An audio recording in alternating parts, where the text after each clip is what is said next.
trotzdem haben sie uns im Endeffekt jetzt um 1000 Medical beschissen. Mich ärgert das gerade. Cyclone Freddy hat sich angekündigt und soll auch auf Maputo treffen. Happy wife, happy life. Jetzt wurden wir gerade noch mal instruiert und gewarnt. Vorbereitung, Einreise, Mosambik. Was braucht man eigentlich so alles? Als allererstes die Brille, damit der Mann was lesen kann. Dann hier die Ausweise sind sehr entscheidend. Impfausweise braucht der Mensch.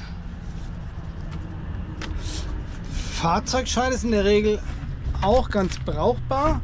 Und das Carnet. Das sind die wichtigsten Sachen. Als allererstes geht es dann quasi zur Covid-Prüfung. Da wird geprüft, ob die ganzen Covid-Zertifikate stimmen und Gelbfieberimpfung und was weiß ich alles. Dann kriegt man so einen kleinen Laufzettel. Damit geht man dann weiter und dann findet man irgendwo die Bude, in der es die Visas gibt. Da stellt man sich dann brav an. Irgendwann kommt man dran, muss man diverse Formulare ausfüllen. Und dann kriegt man, wenn alles richtig gelaufen ist, kriegt man diesen Visumsbapper reingemacht. Und wenn das erledigt ist, dann geht man normal zur Passportkontrolle. Da wird dann das Einreiseprozedere erledigt. Danach kommt der Gang zum Customs. Zoll ist bei uns nur relevant wegen dem Thema Auto. Wir führen ja unser Auto in ein Land ein und das muss irgendwie dokumentiert werden. Deswegen habe ich denen mal unser Carnet hingelegt und habe denen mal gesagt, wo sie einen Stempel hinmachen sollen. Da haben sie mal da ein Stempelchen hingemacht.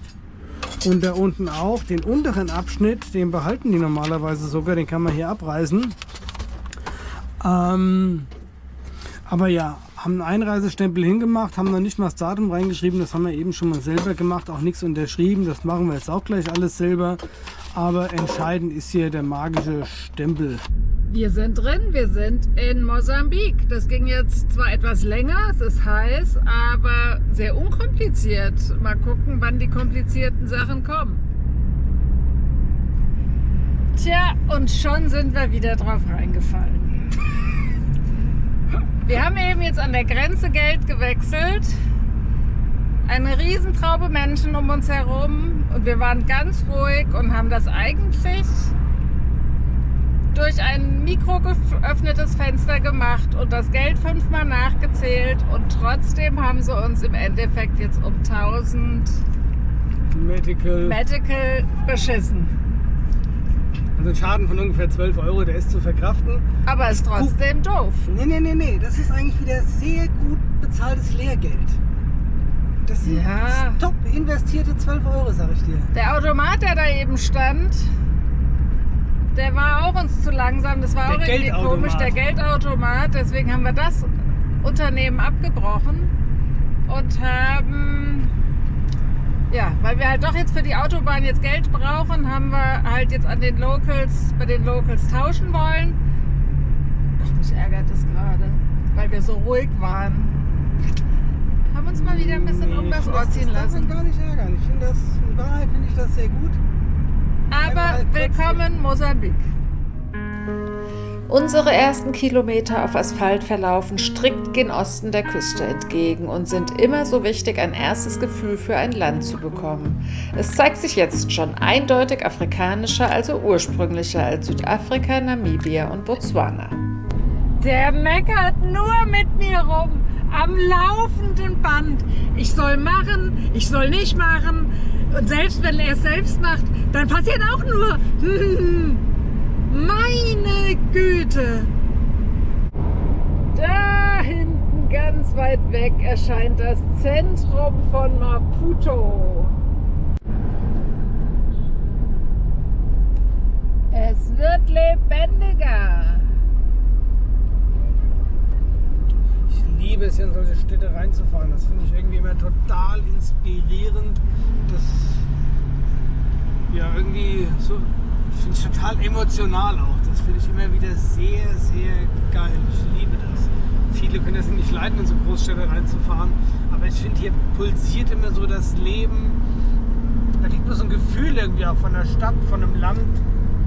Deswegen ist das eigentlich schon ganz schön, erstmal in so eine Stadt reinzukommen, bevor man sich wieder nur irgendwo durch den Busch bewegt.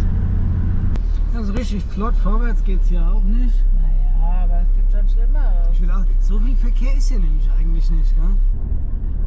So schön, dass auch im Essen so eine Stadt reinzufahren, wird man natürlich da auch immer sehr stark mit dem Thema Armut konfrontiert. Ja, das ist nicht leicht. Das ist generell bei einer Afrika-Reise nicht leicht, aber wie gesagt, so in Großstädten fällt das schon immer sehr stark auf, wenn man irgendwo am Straßenrand die Kinder sieht. Auch Erwachsene. Ja, auch Erwachsene, alles. Und sobald man an der Kreuzung stehen bleibt, klebt in der Regel jemand am Fenster und versucht irgendwie das Beste aus uns rauszuholen, was ja komplett nachvollziehbar ist.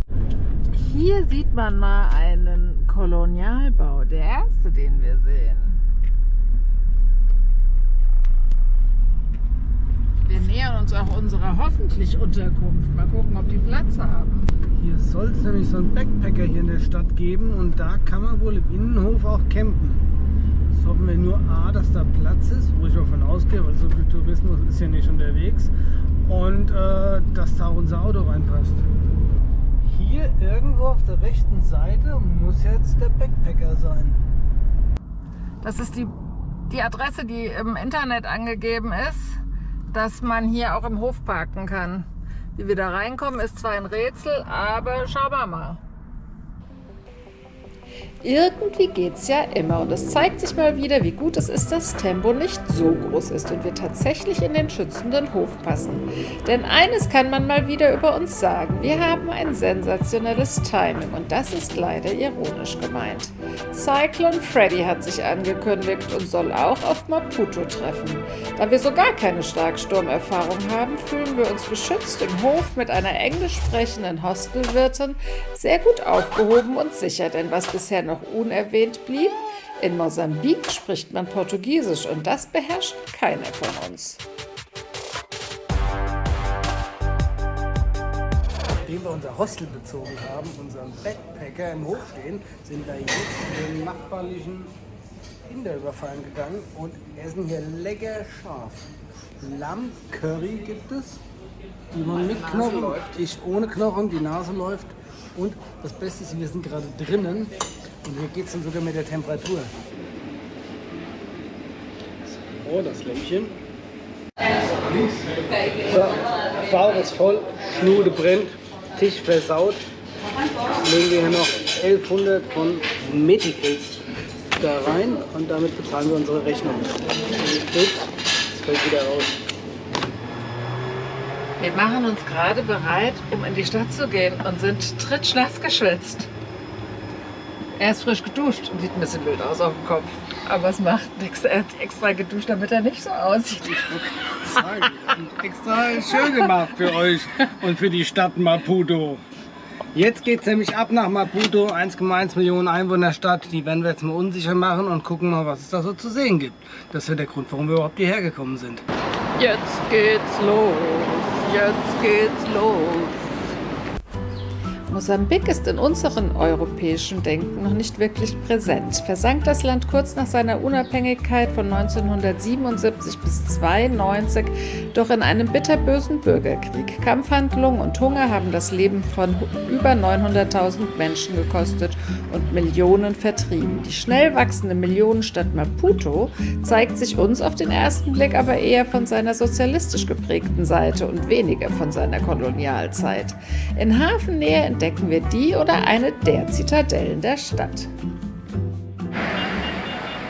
Jetzt sind wir eben mal durch das Tor von der Maputo-Festung geschlichen. Es handelt sich hierbei ja um die erste portugiesische Festung, die im 18. Jahrhundert in der Bucht von Maputo gebaut wurde. Die Bucht von Maputo, die liegt ein bisschen geschützt und war deswegen als Hafen an sich ganz gut geeignet. Das ist schon auch ein interessantes Gerät. Muss man ganz klar Eine sagen. Maschinenpistole. Bis ins 19. Jahrhundert wurde das hier benutzt. Also known as the Revolverkanone. Das steht da ja, deswegen hat es hier diesen komischen Griff. Im Innenhof wird die Grausamkeit der Kolonialzeit dargestellt, wo sich Portugiesen, Österreicher, Niederländer und wieder die Portugiesen um die Handelsherrschaft im Lande stritten. Von der einheimischen Bevölkerung wollen wir ja gar nicht erst anfangen zu sprechen.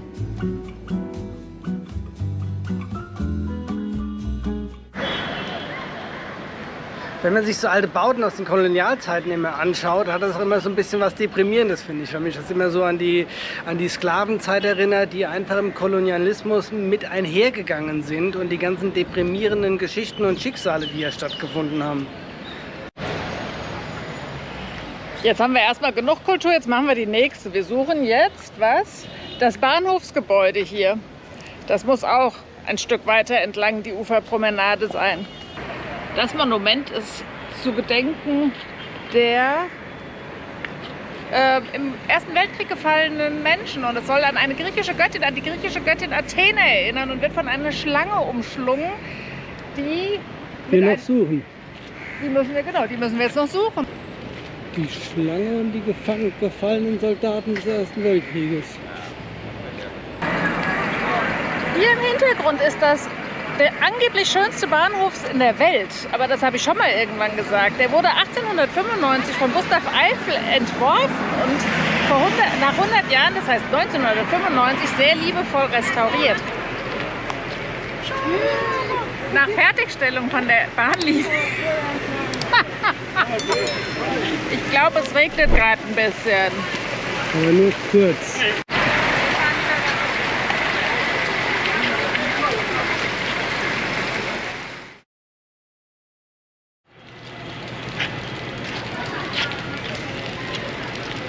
Das Gebäude ist 1895 ja gebaut worden und ist mit der Fertigstellung nach der Bahnstrecke von Johannesburg nach hierher eines der Tore für Hunderttausende von Einwohnern, dann auch aus Einwanderern, nicht Einwohnern, aus Europa geworden.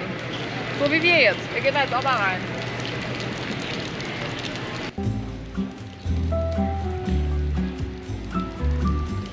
Aufgrund des geringen Verkehrsaufkommens wird das Gebäude mittlerweile aber eher zu anderen Zwecken genutzt und beherbergt unter anderem Lokale und ein Eisenbahnmuseum. Am Wochenende dient es dann für Modenschauen oder Partys. Wir bewundern die Architektur und sind froh, ein Dach über den Kopf zu haben, denn es hat mittlerweile angefangen, in Strömen zu regnen.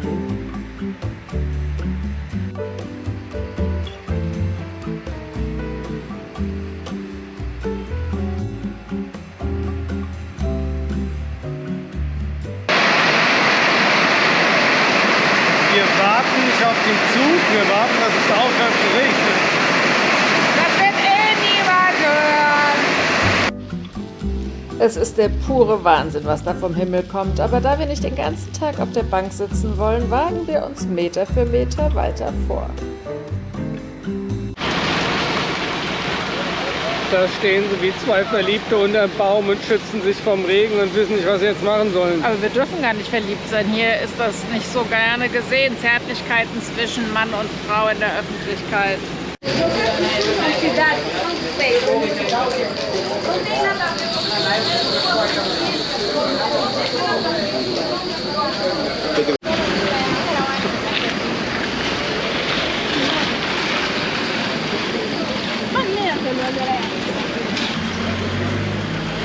Zum Glück haben wir das richtige Schuhwerk an für das Wetter. Was wir da jetzt Schönes wieder haben. Wir haben jetzt hier den Zentralmarkt. Das muss ganz bunt sein. Lebensmittel, alles Mögliche. Mercado Municipal. Dann kriege ich ja auch was zu essen. Ja, das hoffen wir ja mal. Ich will jetzt hier einen mosambikischen Cappuccino.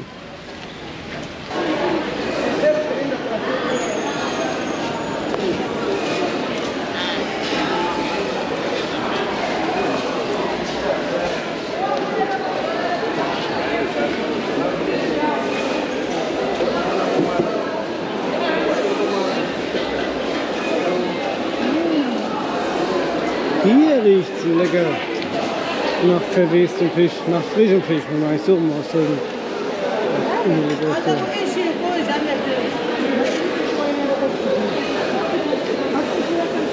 Oh ja, hier gibt's großen Fisch.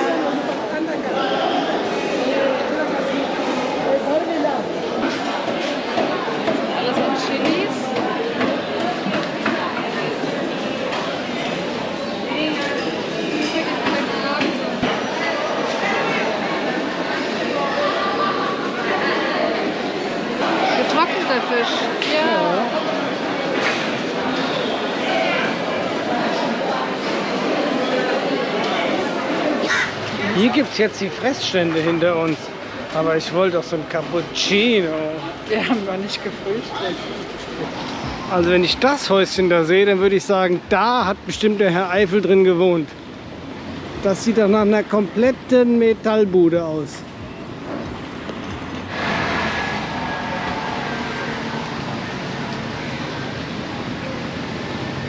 Yvonne hat gerade gesagt, ich sollte jetzt hier mal den Rocky-Lauf hochmachen, diese Treppen.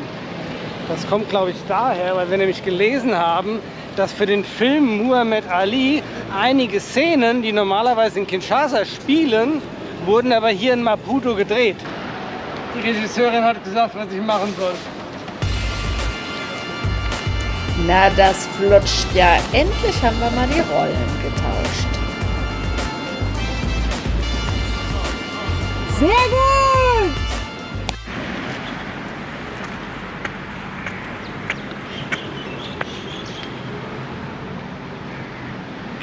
In the year. Das ist das falsche Lied. Das ist Rumble in the Jungle. Ja, aber wir sind nicht in Zaire. Aber es soll doch Kinshasa demonstrieren. In dem Du Film. vermischst doch zwei Sachen. Du hast eben Rocky, solltest du sein. Und du denkst aber an da Muhammad geht's. Ali. Der Rocky war ja nur eine fiktive Figur. Na und? Und Oh, der versaut mir alle Aufnahmen. was muss ich jetzt machen? Einfach gehen.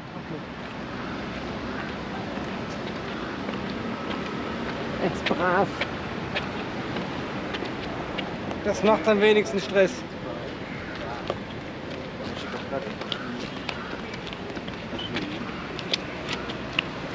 Happy wife, happy life.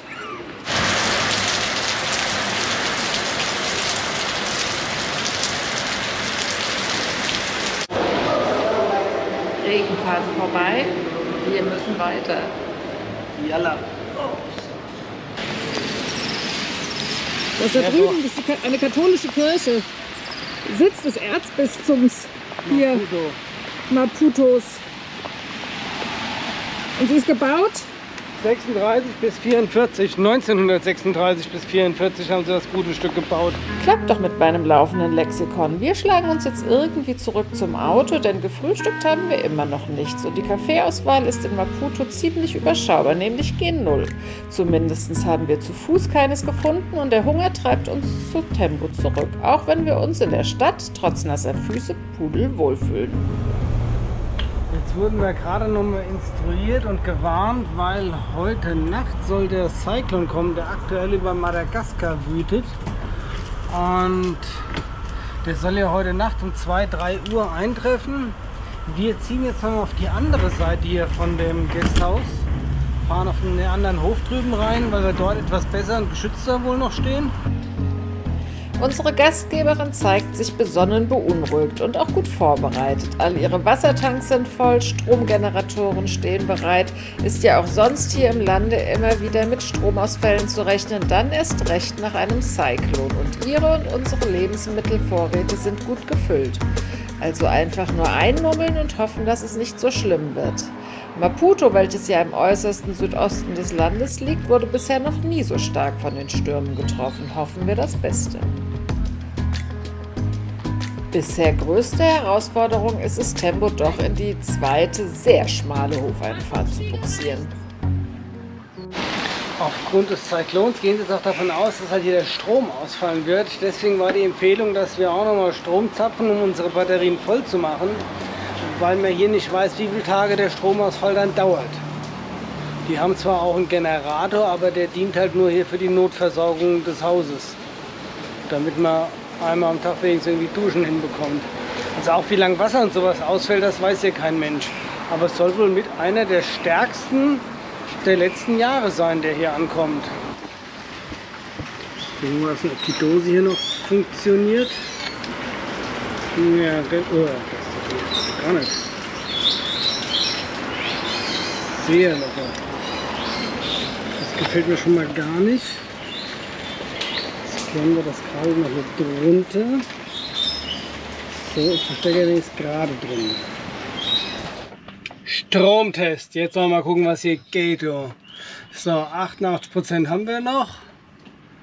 Jetzt lädt er mit 10,2 Ampere. Das heißt, er lädt auf jeden Fall. Wir haben Strom, es funktioniert.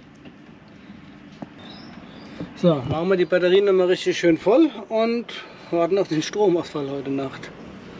Ich sag mal, wir sind ja relativ entspannt. Wir sind ja gut versorgt. Wir haben alles, was wir brauchen in unserer kleinen geschützten Wohneinheit.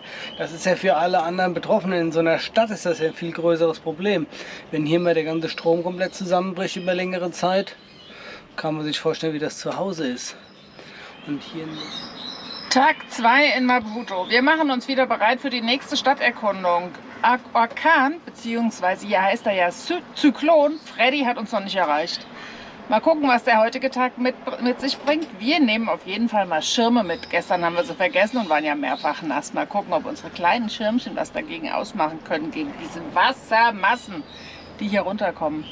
Aber wir wollen den Tag noch mal nutzen, bevor Freddy nämlich anscheinend wirklich morgen kommt und noch mal ein bisschen die Küste hier. Wir wollen endlich an den Indischen Ozean. Gestern haben wir ja Sehenswürdigkeiten gemacht. Heute machen wir Touri. Wir haben es geschafft. Wir sind am Indischen Ozean. Hinter uns ist er. Hier hinten dran die Straße wieder hoch ist wahrscheinlich eines der exklusivsten Wohngegenden von Maputo, weil hier waren die ganzen Botschaften.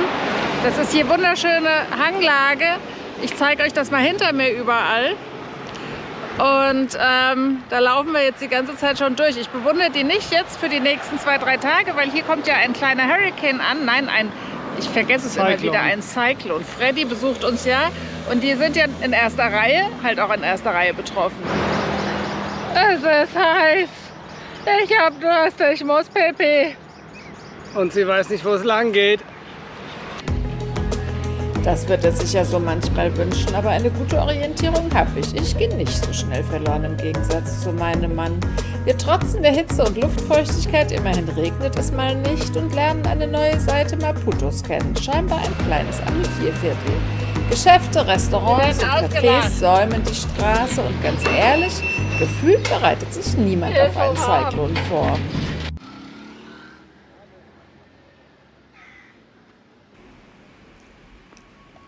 Und dann sind wir total überrascht.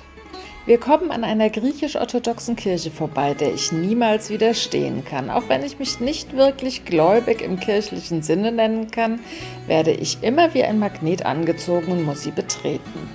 Sofort setzt unendliche Sehnsucht nach diesem wunderbaren Land ein, denn egal wie schön es ist, wo auch immer wir gerade sind, Sehnsucht nach Griechenland haben wir beide immer. Zum Glück ist mein Mann vom gleichen Virus befallen wie ich.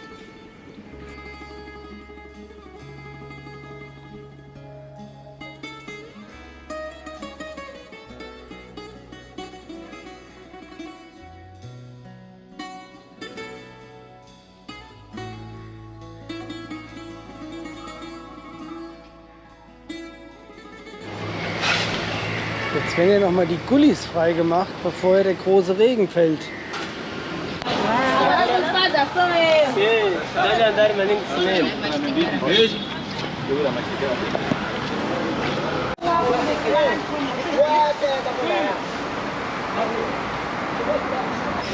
Hier laufen wir jetzt am zentralen Krankenhaus vorbei. Wir waren jetzt schon, sind vorbeigefahren oder gelaufen an der Pädiatrie, eben an der Gynäkologie und hier ist jetzt wohl das Hauptgelände. Das ist relativ groß. Schritt 1 ist gemacht für diesen Job, auf den ich jetzt gerade überhaupt keine Lust habe. Ich gehe nämlich jetzt her und wechsle mal unsere ATs, tausche ich wieder gegen die MTs, gegen die Materas, weil ich ja davon ausgehe, dass es einfach durch die starken Regenfälle und den Zyklon Freddy die ganzen Pisten viel, viel schlammiger werden als bisher. Und ja, so versuche ich bei der Traktion ein bisschen auf die Sprünge zu helfen. Und das ist mein Radmutternöffner. So, dann ich mal den Wagenhebel. Ich will das halt auch alles jetzt noch machen, bevor es regnet, weil danach macht das, glaube ich, gar keinen Spaß mehr. Danach würde ich es auch nicht mehr machen in strömendem Regen. Zwischendrin gibt es jetzt mal die leckere Ananas. Ob sie lecker ist, wissen wir noch nicht. Ist lecker. Ich mache ein Stück. Frisch eben auf dem Straßenmarkt gekauft. Oh, die ist richtig geil. Weil hier gibt es nämlich die Belohnung schon vor der Arbeit. Ich weiß nicht, warum ich danach noch was arbeiten soll. Einwandfrei. Aber das dreht sich ja nicht, gell? Ja, das macht aber nichts. Da kommt das Rädchen.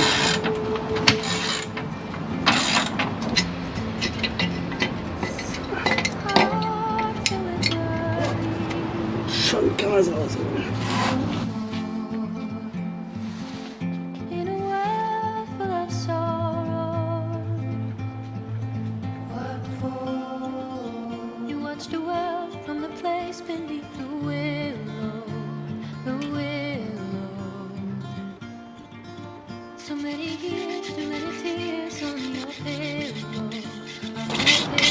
Ich schob immer ein bisschen die Innenseite hier von der Felge sauber. Das ist die Seite, die drüben auf der Radnabe aufsitzt, damit die Felge auch formschlüssig sitzt.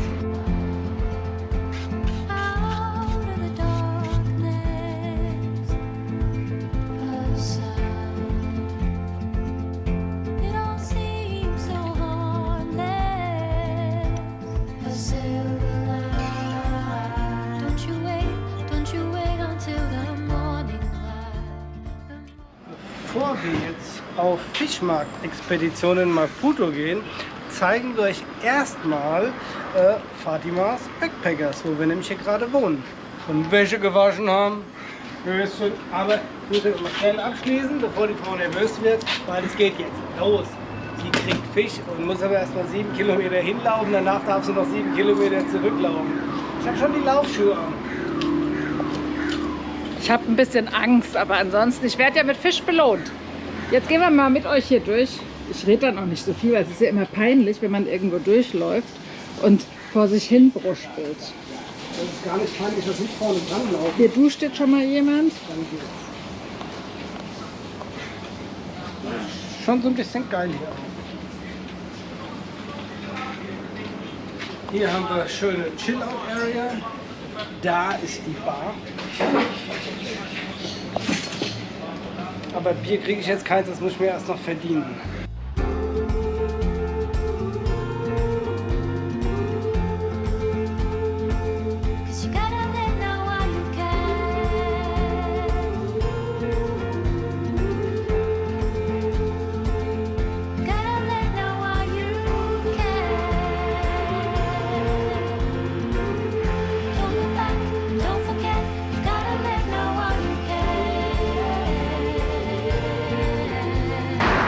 Stunden später sind sie immer noch unterwegs.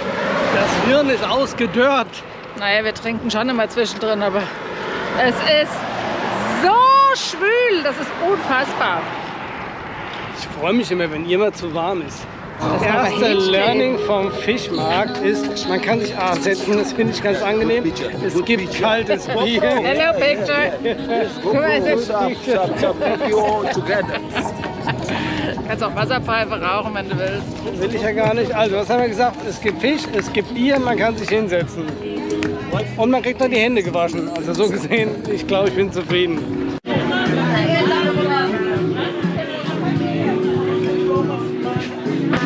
Ganz großer Vorteil ist, dass man das Bier schnell trinken muss, weil sonst wird es ja nämlich schnell warm. Die Nachbarn kriegen auch Besteck. Da haben die gewonnen. Wir müssen mit Fingern essen. Das ist so das Problem, wenn man keine Ahnung hat, wie sowas funktioniert. Weil da drüben essen welche Hühnchen, die haben Besteck. Ansonsten ist nicht so viel los, dass man das hier gut erkennen kann. Jetzt der Sturm Freddy kommt, hier fallen die ganzen Schirme um. Nein, es kommt einfach nur ein bisschen mehr Wind. Und außerdem ist auflandiger Wind und die Flut kommt. Und wir sind jetzt satt gegessen und jetzt laufen wir die 6,5 Kilometer wieder nach Hause. Es ist geschafft. 14 Kilometer. Ich bin sofort unter die Dusche. Bei der, ich glaube, 80%iger Luftfeuchtigkeit. Man läuft einfach nur noch aus. Und jetzt muss man sich lang anziehen, weil Schnackenzeit, Malariazeit, es ist die Hölle. Nein, das ist natürlich nicht. Es ist toll, es ist super, es ist schön. Es ist aber ein bisschen anstrengend. 4 Tage Mosambiks Hauptstadt Maputo. Wir werden jetzt mal die Stadt verlassen. Auch mal diese Schwüle in der Stadt. Ach, das wird bestimmt nicht besser. Ja, ich gehe mal davon aus, wir werden jetzt Richtung Küste fahren und dort werden wir mehr Wind haben. Und das könnte uns helfen. Maputo selber hat mir, und ich glaube, ich kann uns sagen, relativ gut gefallen. Wir konnten uns hier zu Fuß sehr frei bewegen. Man hat ein angenehmes Gefühl. Die Leute sind extremst nett. Das ist echt, wir sind ganz offen empfangen worden. Es wurde auch wirklich wenig gebettelt. Das ist ja etwas, was uns immer sehr beeinträchtigt und das ist immer schlimm, damit umzugehen. Man weiß immer nicht, wann wie geben, wann wie nicht, wann wie ignorieren, freundlich mit den Leuten umgehen, auch wenn sie einem was verkaufen wollen. Wir sind sehr viel gelaufen, 40 Kilometer haben wir wieder in 3 Tagen hinter uns gebracht, zu Fuß. Nein, aber es ist eine ganz entspannte Stadt, also wir haben das echt genossen. Hier lässt sich wirklich sehr angenehm auch zu Fuß durch die Gegend streifen. Wir waren an der Waterfront, wir haben die Altstadt besucht, wir waren auf dem Fischmarkt, also uns hat es gut gefallen, aber jetzt geht's weiter. Werden wir mal unser Tor öffnen. Unser Fenster wieder ein bisschen verkratzen. Genau, und dann weiter die Küste entlang. Das war unser Eindruck unter Einfluss von Cyclone Freddy von Maputo, der Hauptstadt Mosambiks. 40 Kilometer zu Fuß in 3 Tagen und viele tolle und freundliche Begegnungen lassen uns mit schmerzenden Füßen aber glücklich auf diese Zeit zurückblicken. Nächste Woche lernen wir die Ausläufer von Freddy kennen und sind froh über den Reifenwechsel, denn natürlich bleiben wir nicht auf Asphalt. Wir danken für euer Interesse und eure Aufmerksamkeit und laden euch ein, auch die kommenden abenteuerlichen Kilometer gemeinsam mit uns zu meistern und wünschen euch eine gesunde und gute Woche. Bis nächsten Sonntag sagen wir Tschüss und Bye-bye.